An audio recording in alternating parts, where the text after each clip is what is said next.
All right, welcome back to SportsLine, everybody. We've got Brian and James holding on the lines. We will get to them momentarily. I'm sure they want to talk about the Titans, maybe touch on what Jason Wolf had to say in the last segment. We're going to get to them in just a second. Plus, you're going to hear from some of the Titans after practice today, as well as some other goodies coming up. But first, I want to talk a little college football, and we bring in good friend of the program, good friend of News Channel 5 Sports, and just a good friend, period. He is Rod Reed, the head coach of the Tennessee State Tigers, the leader of the Big Blue Nation. Coach Reed, great to have you on. Happy holidays to you and your family. Thanks so much for being on tonight.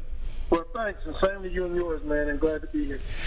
All right, Coach, it's been a couple of weeks since the season ended. You've had some time to decompress and kind of think about what just happened with the 2016 campaign, a winning record, which is always good, but seems like you guys were bitten by the injury bug again this year. Now that you've had a chance to kind of take a look at it from a distance, how would you rate this season for your team? You know, I would probably rate this about a C+. I can't give it any better than that. I thought that we had some opportunities to do some pretty special things, but like you said, you know, injuries, when you lose a guy like Ogundego for over half the season, and, you know, even though Ronald Butler came in and gave a stellar performance, you know, after the third game of the season, you know, we were still without a starting quarterback for, you know, 75% of the season. So it was tough, but I thought that we adjusted and adapted well. I thought the kids played hard, you know, but, you know, we need to go out and recruit, get a little more depth, so when those injuries occur, you know, they won't affect us as much. And I think that we've done that on the offensive side of the ball. I think defensively we got to find some more impact players, and that's what we're out there on the road trying to get. Yeah, it had to be a little bit of a disappointment for you, Coach. I know you pride yourself on being a defensive coach and having a staunch defense. Your unit gave up some points in a lot of big games this year. Yeah, I mean, it was uncharacteristic of us. And, you know, you want to say that the injuries played a huge part in it, but, you know, there was some poor play out there at times, and some of that was us and some of that was the players. But, you know, it all comes back on me as the head coach when we're not prepared to play defensively, especially on the defensive side of the ball. I take a lot of pride in that, and I felt like we were a little lackluster this year on defense. Coach, what is the game plan going forward in terms of your recruiting schedule and how you kind of put things together? I guess getting ready for spring ball next spring and just kind of putting last year behind you and moving ahead to 2017. Well, we did that after the last game. You know, there were I think 4, 5, 7 to 4 teams in the playoffs, so we still had our fingers crossed there. I think 1, 6, and 5 teams got in. But, you know, after that phone call didn't come. You know, we set our eyes on recruiting, which we did a heck of a job spring recruiting. So we had already identified some talent and things and guys that we thought that could help our program. So we got guys out on the road now. You know, we're getting in these homes and knocking on a lot of doors, man, and seeing, you know, who wants to be a Big Blue Tiger. And, you know, it goes dead on Saturday. Friday it goes dead. We won't be able to have any contact until after the break and whatnot. So we're working pretty hard. Got guys out, you know, in all parts of the country. Got some guys out of Texas, Florida, Alabama, Georgia. You know, I've been here and locally and in the Memphis area, you know, trying to just get the best talent available. Head coach Rod Reed at Tennessee State joining us here on SportsLine. Great to have him on. Coach, one of the more entertaining games I thought of the college football season here locally was your game at Vanderbilt. You gave them quite a game for about 3.5 quarters before they, in your words, kind of leaned on you a little bit. I know you're close with Coach Mason over there. They get to 6-6 this year. They beat Tennessee, and they make a bowl appearance. What about the job that Coach Mason's done over there on West End with the Commodores? I feel great for him, the fact that he's got this program to a bowl game. It seems like he's got this program heading in the right direction. Well, and I've said it, you know, time and time again. Given time, Derek's a great guy, a great human being. He cares, you know, about the players. He cares about their program. And I've always said, given time, he'll get them back on the right track. And it seems that they're going in the right direction. Unfortunately, you know, we had something to do with them getting to a bowl game, but, you know, nevertheless, I'm happy to see that they're going to be playing down there in the Independence Bowl, you know, a little after Christmas there. And that's just great for their program. It's great for the city of Nashville. And it's great, you know, to know that, you know, you got a friend that's really done a good job, and there's a lot of negativity going around. And any time that you're involved in collegiate athletics, and you're not winning or things aren't going quite your way, you're going to hear those things. But he persevered through it. His staff did a great job. And look where they are now. Yeah, no question about it. And I also need to ask you about the Tigers men's basketball team. Off to a great start under head coach Dana Ford. Some big wins already this season. Went down to Tobacco Road last weekend. Gave NC State out of the ACC all they could handle. How's the buzz on campus about the Tiger hoop team? Well, I wish it was a little bit better around the city.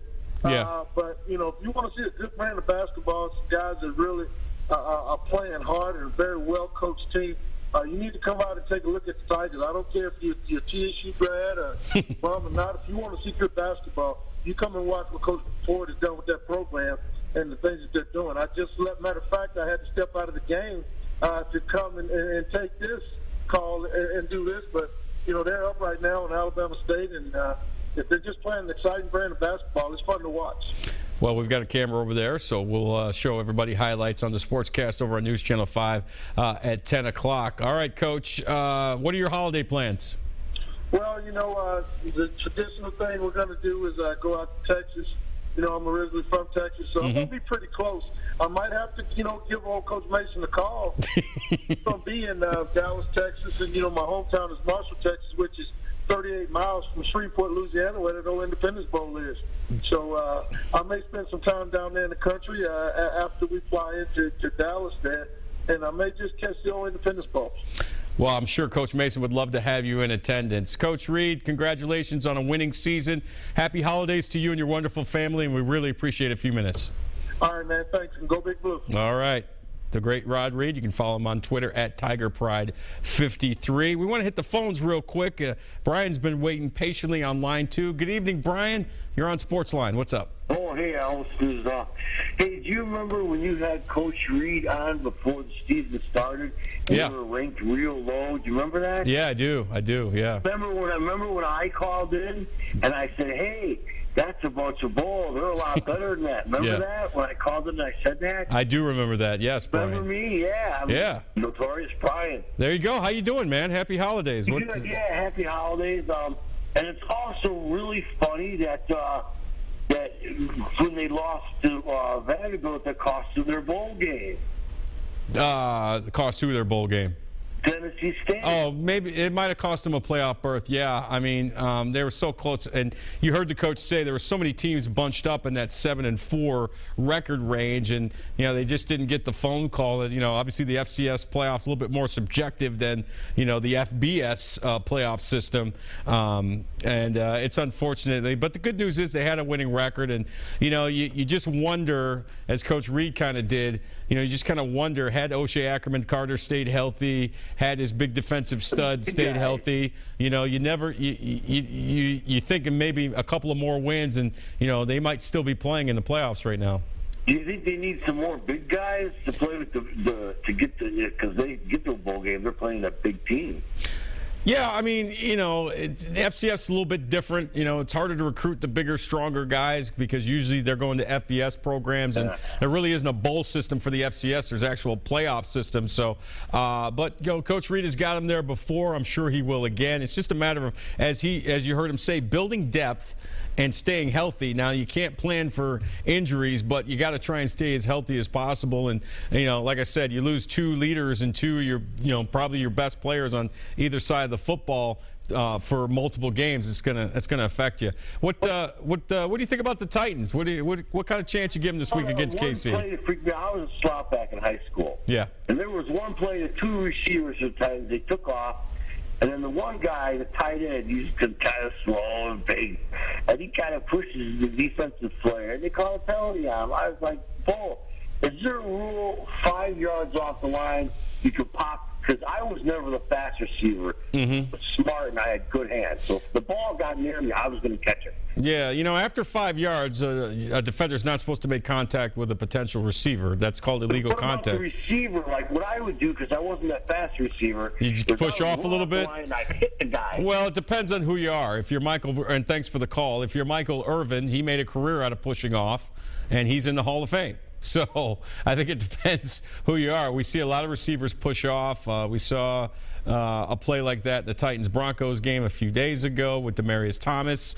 It looked like he pushed off on one of his big receptions. And I mean, that's one of the biggest things going right now when you talk about the NFL. It's all, not so much the sagging ratings, because they've actually have risen a little bit since the election ended, but the consistency of the officiating has been quite bad, quite frankly. And so many calls you expect to get called that aren't called, and other calls where it doesn't look like there's any contact or any foul there at all, they do get called, and it's tough. I know these are judgment calls, but I guess it depends on who you are in terms of push-offs and things of that nature. All right, our lines are clear. We want to hear from you tonight. 737-7767 is the number to call. Give me your thoughts on the Titans. Are you excited? The Titans are playing meaningful football in the month of December. I also want to hear from the Vanderbilt fans. What are your impressions of Derek Mason now that he's got the Commodores into a bowl game in year 3? And Tennessee fans, you got the Music City Bowl coming here to Nissan Stadium in Nashville on December 30th. Are you excited about that? Are you disappointed that they weren't in a bigger bowl or that they didn't make it to the SEC championship game? Your thoughts wide open on that. We can also talk Preds as well. Predators coming off a big come-from-behind win last night over the St. Louis Blues. They were down 3-0. Then they score 6 unanswered to win it 6-3. The Predators have been outstanding at home this year. They need to pick it up on the road, though, or they could find themselves out of a playoff spot come the spring. So all that's on the table for you. When we come back, we're going to hear more from Titans practice, hear from Coach Malarkey, Marcus Mariota, some of the guys in the locker room, and, of course, your phone calls. Stay with us as we continue here on SportsLine.